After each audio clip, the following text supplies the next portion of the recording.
Hi there. What if a billionaire had to flip burgers to find real love? Savannah Rose had been photographed every year of her life since she was 3. At 5, she graced the cover of a luxury parenting magazine. At 10, she opened a children's wing at a hospital.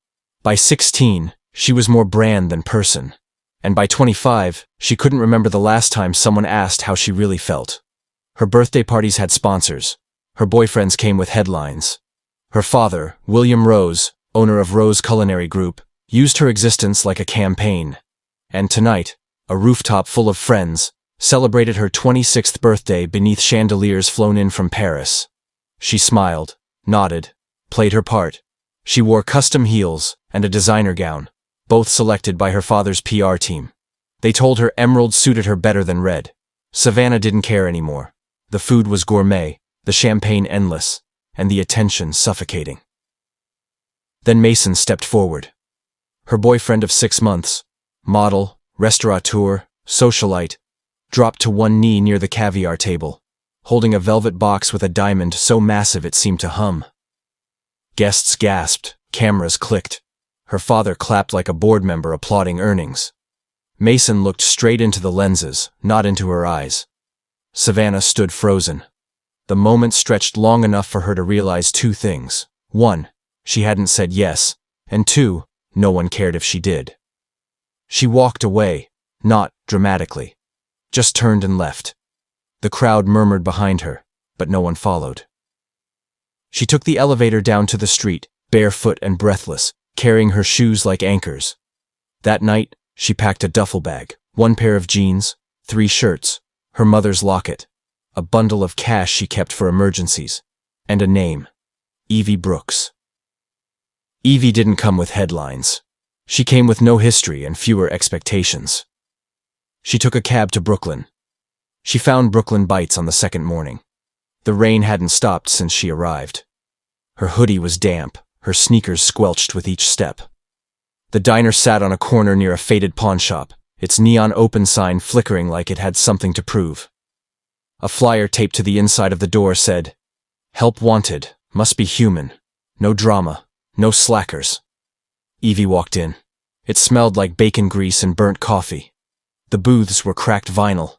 The floor tiles had seen better decades.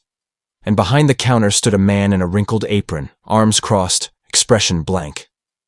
"You here for the job, or just sheltering from the apocalypse?" he asked. "The job, hopefully," she said. "But the apocalypse thing is a bonus. Name? Evie? Experience? None." He sighed. "You spill a lot?" "Almost constantly." "Cry under pressure?" "Sometimes, during commercials." He nodded. "Perfect. Grab an apron. Try not to destroy anything I like." That was her introduction to Jake Weston. Early 30s, broad-shouldered, quiet. Former star chef turned diner king after a spectacular business fallout.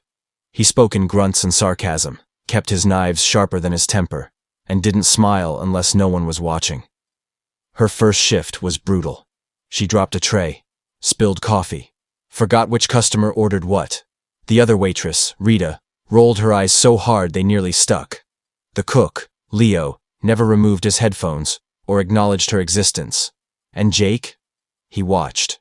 Not kindly, just critically. "You move like someone's chasing you," he told her near the end of the day. "I am," she muttered. "What?" "Nothing." She came back the next day, and the day after.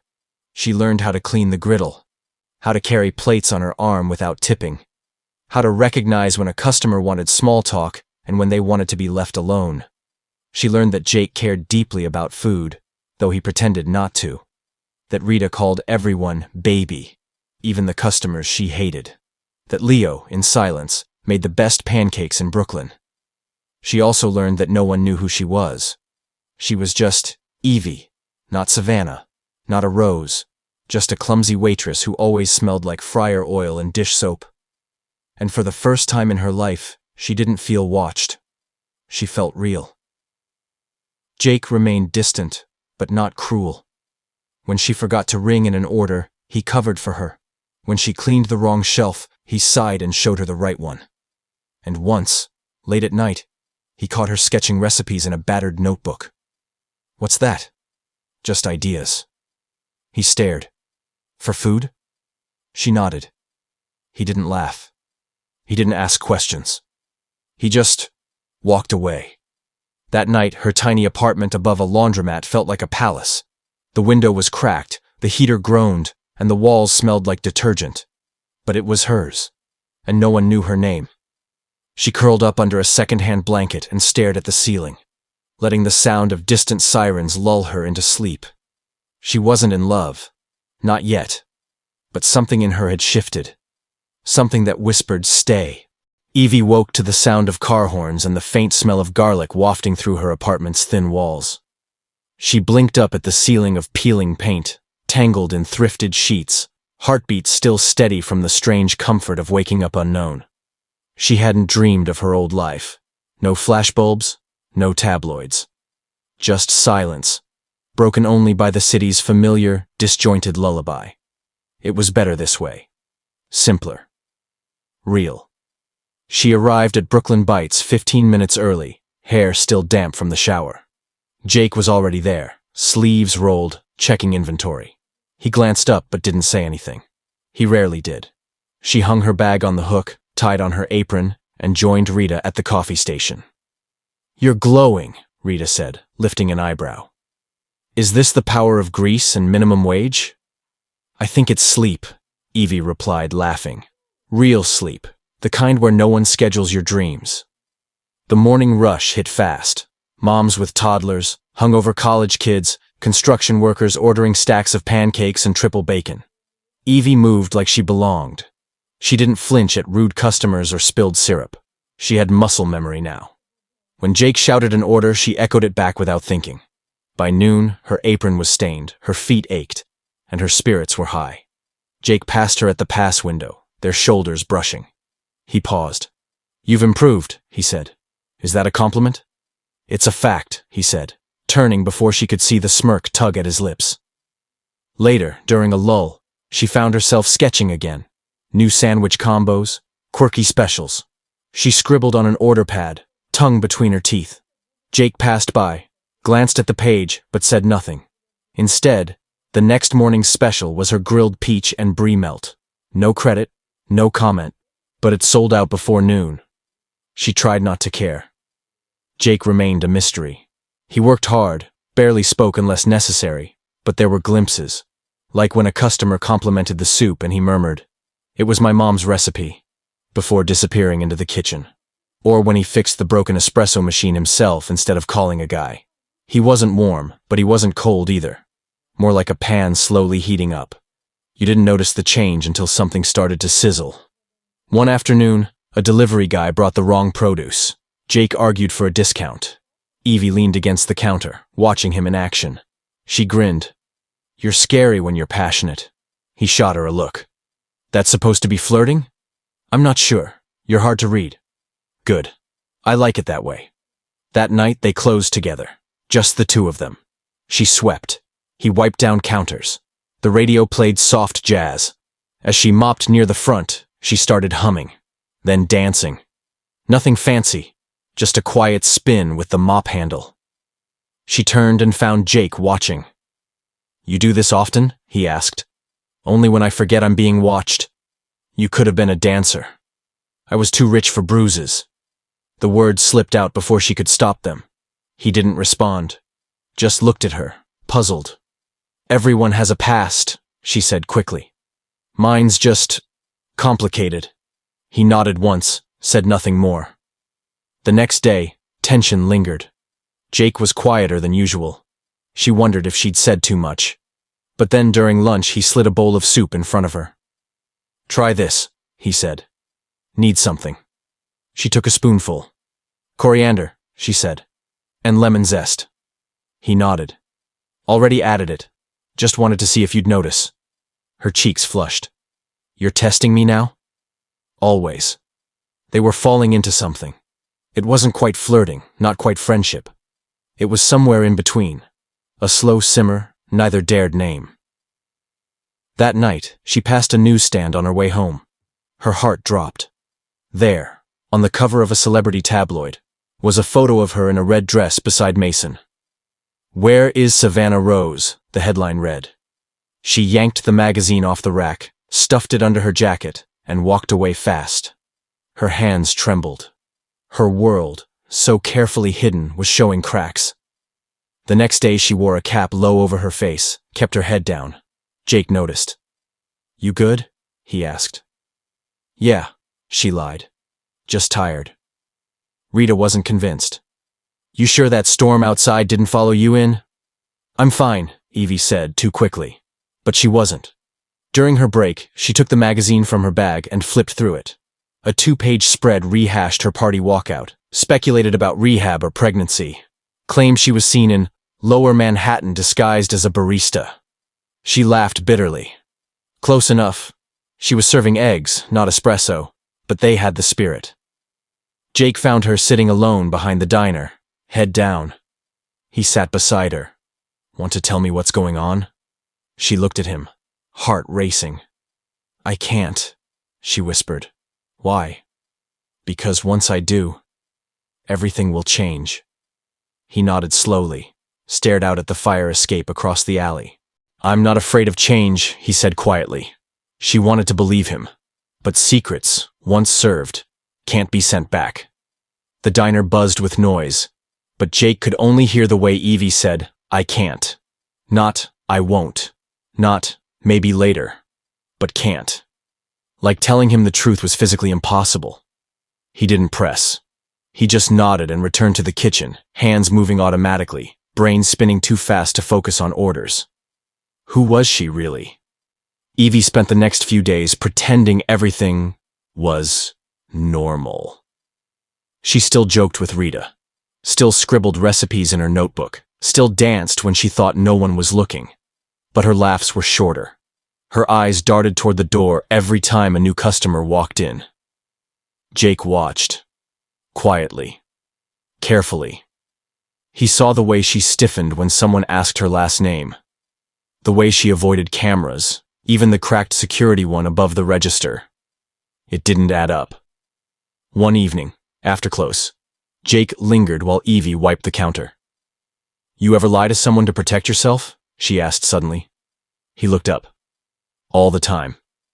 She didn't smile. "But what if the lie grows too big? Then it's not a lie anymore. It's a life. And if it crashes, you rebuild. Or you run." Their eyes met, and something heavy passed between them. The next morning, a man in a suit walked in, ordered black coffee, and stared at Evie like he knew her from another world. She barely held her composure. When she brought his bill, he slipped her a card. She didn't look at it, just tucked it into her apron and disappeared into the kitchen. Jake noticed. "Who was that?" he asked. "Nobody," she said too fast. "Looked like somebody. Just a customer." Jake didn't push, but something shifted. That night, Jake found the card on the floor. It read, "William Rose Holdings, Executive Assistant to Mr. Rose."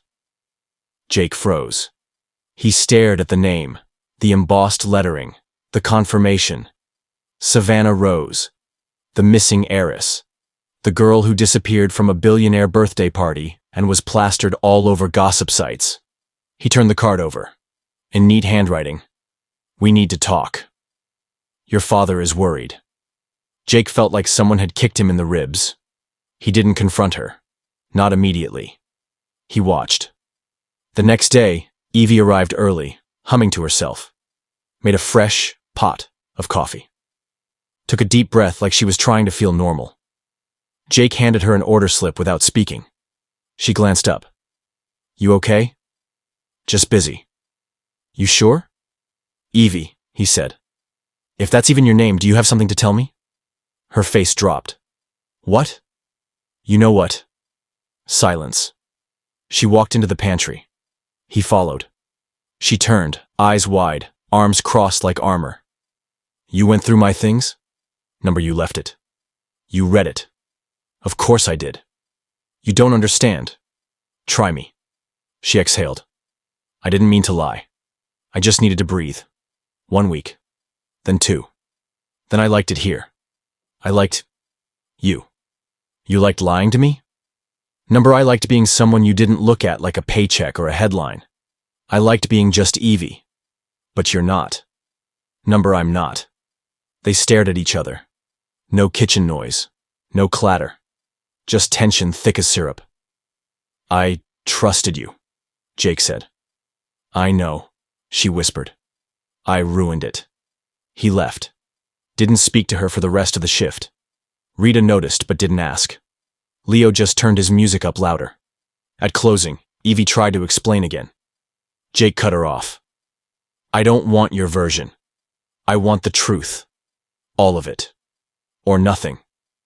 I'm not that girl anymore, she said. Then who are you? Still figuring that out. Figure it out somewhere else. She walked out. Didn't come back the next morning. Evie didn't cry until she reached the subway. Not when Jake said, figure it out somewhere else. Not when she slipped off her apron and left it folded on the counter. Not when she walked out the back door with every eye avoiding hers. But once the train rocked forward and the fluorescent lights flickered over peeling advertisements and sleepy strangers, her breath hitched. Quietly, shamefully, she let the tears fall. Because for the first time in her life, she hadn't just lost a man. She'd lost a world she wanted to belong to. She didn't go back to the apartment above the laundromat. She knew Jake knew where she lived. Instead, she booked a tiny room in a grimy motel, using the cash she swore never to touch. The bed creaked. The carpet smelled like mildew. But it was anonymous, and that was all she needed now. She didn't sleep. She stared at the ceiling until the shadows changed shape, her thoughts circling like vultures. The next morning, her phone buzzed with 5 missed calls, all from numbers she recognized. Her father's assistant, his lawyer, someone from press. No one who actually mattered. Not Jake. Not Rita. Not anyone from Brooklyn Bites. The silence from the diner burned worse than the exposure. Her father had found her, but Jake had let her go, and that hurt more than all the headlines in the world. For 3 days, she wandered the city. Coffee shops, libraries, parks, anywhere she could blend in. She wore her hoodie up, sunglasses on, earbuds in with no music playing, just to block out the noise. She thought about calling Jake, about showing up with muffins, a speech, some desperate half-truth about who she used to be and why she lied. But she couldn't. He didn't want excuses. He wanted real. And real meant waiting until she could show up without shaking. On the 4th day, she passed Brooklyn Bites and didn't mean to stop. But the windows were fogged from inside, and she saw Jake at the stove, flipping pancakes with the same focus she once found comforting. He looked tired, stubbled, like he hadn't been sleeping either. She stood across the street for 5 minutes, just watching, then walked away. That night, she got an idea. She found a workspace downtown with a community kitchen. She paid for a night slot and made the one thing she knew he couldn't resist. Her spiced tomato soup, the one she used to leave notes for. She poured it into a clean thermos, printed a label, from someone who still believes in flavor, and left it at the diner door at sunrise. No name, no message, just the soup. She didn't wait to see if he took it. The next morning, it was gone. Inside the diner, Jake tasted the soup. He knew it instantly. Cinnamon, black pepper, a whisper of nutmeg, heron. She was reaching out, and he hated how much he missed her. Rita cornered him. You gonna keep sulking or go after her? She lied to me. And I let her in. That's on me. You're scared. Of what? Of liking someone who might leave again. He didn't answer. She changed the place, Jake. You think no one noticed? We laughed more. The food tasted better. The jukebox worked half the time. That girl didn't just disappear. You pushed her. Jake stayed silent. That night, he went home and opened the drawer with the thermos inside. He hadn't thrown it out. Just couldn't look at it. But now, he washed it carefully, filled it with coffee, and wrote on the label, "Coffee for the cook who made soup from nothing." Then he walked across the city and left it on the steps of the community kitchen. Evie found it the next morning. She didn't cry. She grinned. Over the next week, they exchanged silent offerings: banana bread, spicy mayo, chocolate chip cookies with salt flakes. Always unspoken, always anonymous. But they both knew. The food was their language now. And little by little, resentment was replaced by ritual. Then came the fire. She got the call late on a Tuesday. Brooklyn Bites had caught fire. Faulty wiring. No injuries. But the kitchen was half gone. She dropped everything and ran. The diner was blocked by tape, and Jake stood outside in a jacket too thin for the wind, staring at the building like he could will it back together. She stepped beside him. He didn't turn. "I didn't think you'd come." "I almost didn't," she said. "But then I remembered. You once told me not to give up. So I didn't."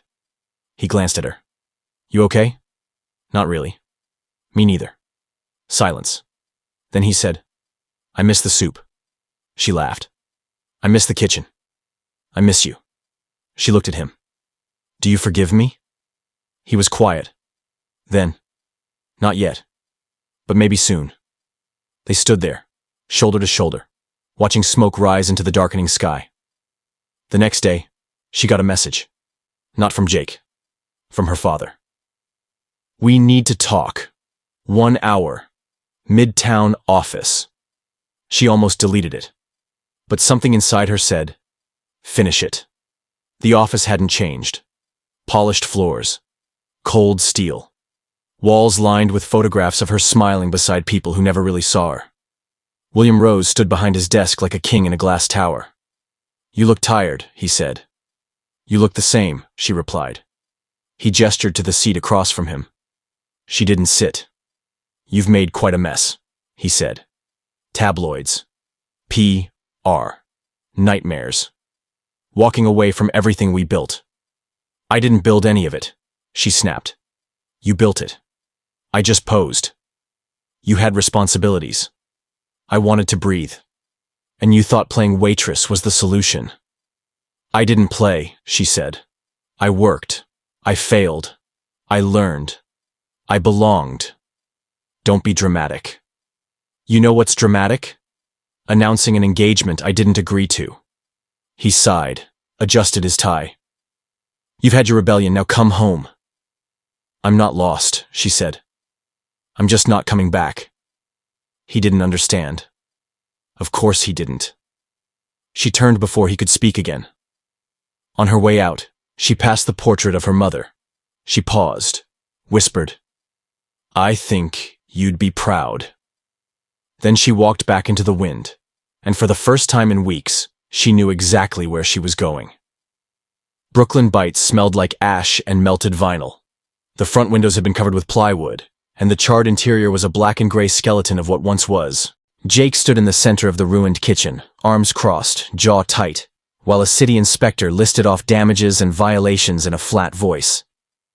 Wiring was outdated, walls weren't up to code, and the hood system hasn't been replaced in over 10 years. Jake barely nodded. He already knew. "I'll fix it," he said simply. "You'll need a..." Evie stood outside, holding 2 coffees and watching through the boarded window. She hadn't seen Jake since their talk after the fire. She didn't know if she was welcome, but she knew one thing. She wasn't leaving again. She stepped inside when the inspector left. Jake looked up, surprised but not startled. "I brought caffeine," she said, handing him a cup. "Didn't know if you'd still drink it bitter and black." He took it. "Still do." She looked around the scorched space. "You're really going to rebuild." They spent the afternoon cleaning. Ash, soot, broken tiles, melted plastic. Evie swept while Jake unscrewed fixtures. Neither talking much, but working like they used to. Efficiently. Wordlessly, in sync. Hours passed. At one point their hands met as they reached for the same bucket. She didn't pull away. Neither did he. That night, they sat on overturned milk crates in the back alley, eating takeout lo mein from paper cartons. "You ever think about quitting?" she asked. "All the time." What stops you? Remembering why I started. She nodded slowly. What if you started again? With someone? He looked at her, serious. Is that an offer? Maybe, she said. I can cook. Sort of. And I'm very stubborn. That's true. And I don't lie anymore. Jake studied her face. I can't promise I won't keep my guard up. I don't want... The next morning they started sketching plans. She brought in her notebook, scribbled menus, table layouts, new colors for the walls. Jake brought in numbers, permits, estimates, timelines. They argued over countertop finishes and music playlists, but the energy between them wasn't tense. It was alive, collaborative, something more than friendship, something almost tender. Rita stopped by on day 3 with pastries. The gossip's going wild, she said, biting into a croissant. Everyone says the fire was sabotage. Jake scoffed. Who would sabotage a diner? Someone who wants this block. You believe that? I believe you made someone nervous, Rita said, glancing at Evie. And I believe you should both watch your backs. Evie didn't think much of it. Until that night, when she returned to her motel and found the door slightly ajar. Nothing was stolen, but her recipe notebook was missing. The one she always kept in her bag. The one she never left out. She ran back to the diner. Jake was still there, painting the door frame. My book is gone, she said breathlessly. What? My recipe book. Someone took it. He put the brush down. Was anything else missing? Number just that. He frowned. That's not random. I know. They sat in silence, the tension returning. The next day, a new cafe opened 3 blocks away. Polished. Expensive. With a menu that featured her peach and brie melt, her chipotle mayo burger, even her cinnamon tomato soup. The names were changed. The ingredients slightly tweaked. But they were hers. Jake slammed the flyer down. They stole your work. They did. And they knew exactly what to take. Evie clenched her fists. It's my father's partner. He tried to recruit me last year, said my aesthetic was marketable. I turned him down. Jake stared at her. Think your dad's involved? I don't know. Maybe. Maybe not. What do you want to do? She looked at the ruins around them. Rebuild anyway. They doubled their hours, worked in gloves and masks, scraping walls and rewiring lights. Leo came to help. Darnell dropped by with free paint. Local businesses donated supplies. Rita started a tip jar at the bodega. Jake and Evie didn't sleep much, but they started laughing again. Slowly. Carefully. With meaning. 2 weeks later, Brooklyn Bites reopened. Smaller, simpler, but brighter. Walls painted in warm green. Photos of the team taped to the fridge. A chalkboard menu handwritten by Evie. Flowers on every table. The first customer was an old woman who ordered pancakes and told Jake she'd missed him. The second was a construction crew who left a $100 tip. By noon, there was a line outside. In the kitchen, Evie plated her soup and passed it to Jake. Taste it, she said. He took a spoonful, paused, and smiled. Perfect. She beamed. That's all I wanted to hear. After the rush, they stood at the counter watching the door swing open and close. You think we're okay now? She asked. We're getting there, he said. Day by day. She reached for his hand. This time, he didn't let go. The line outside Brooklyn Bites stretched halfway down the block. News had spread fast. The reopened diner run by the girl who disappeared and the chef who didn't quit. Local blogs raved about the new menu. Instagrammers posted latte art and soup shots, and the place had never been busier. But inside, Jake and Evie worked like always, focused, hands dusted with flour, sleeves rolled, eyes occasionally meeting across the pass window. It was working. The kitchen was running smoother than ever. The food was good. The atmosphere, better. and the tension between them, once strained with doubt, had settled into something unspoken, but undeniable. When Evie brushed past Jake, her shoulder grazing his, neither looked away. When Jake tasted a sauce, his first instinct was to ask for her input. They laughed more, fought less, still danced around the inevitable. But it was closer now, tangible, until he showed up. Evie was wiping down a table near the window when a man stepped inside, in a tailored charcoal coat and polished shoes. He wore power like cologne, subtle but heavy. She froze. William Rose. Her father. He hadn't texted, hadn't called. He simply appeared, as he always did, with expectations and cameras. A photographer snapped a shot from outside. Jake stepped forward instinctively. Problem? No, Evie said, voice tight. Just family. William smiled without warmth. May we speak? Out back, she said. Jake watched her go. Behind the diner, with dumpsters and crates for witnesses, Evie crossed her arms. You had me followed? Of course. I had to make sure you were safe. Or make sure I didn't embarrass you again. Evie. Don't. You came here for something. Say it. William stepped closer. I'm launching a new restaurant line. High-end casual. We want your recipes, your image. We'll rebrand you as the prodigal daughter. Redemption. Growth. It'll sell. You think I care about selling? You will, eventually. When this place fails. When he disappoints you. When the lights turn off again. Evie stared at him. You don't understand anything about me. I understand this isn't who you are. She laughed bitterly. No, Dad. This is exactly who I am. You just never looked. He reached into his coat and pulled out a folder. There's a contract inside. Think about it. He walked away. She didn't open it.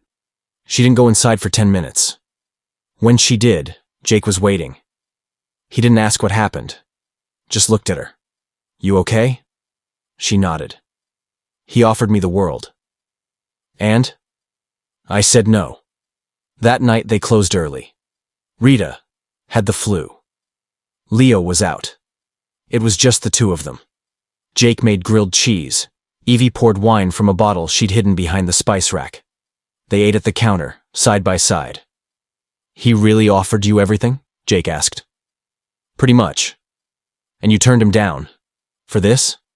No, she said. For me. I like who I am when I'm here. That wasn't true before. Jake studied her face. She leaned in. I want to be here, Jake. With you. He didn't speak. He kissed her. It wasn't fireworks. It wasn't orchestras. It was slow and warm and honest. The kind of kiss that says stay. When it ended, neither pulled away. I've been waiting to do that, he said. I know, she whispered. The next morning, the contract was still sitting in the trash behind the diner. Unopened. Unread. It was supposed to be another ordinary day. Brooklyn Bites had already welcomed its usual crowd. The morning rush of students, the office workers with their half-empty coffee cups, and the ever-present construction crew ready for their eggs. The smells of sizzling bacon and fresh bread filled the air, and the soft hum of the jukebox played the same songs they all knew by heart. But today, the atmosphere felt different. It wasn't just the busy line of customers. It wasn't just the fact that they'd rebuilt from the fire. It was... Jake didn't notice at first. He was too focused on the grill, flipping pancakes and adjusting the heat, the usual routine. But when the door chimed again, a new sound entered the room. The sound of heavy footsteps, the kind you hear when someone who owns the room walks in.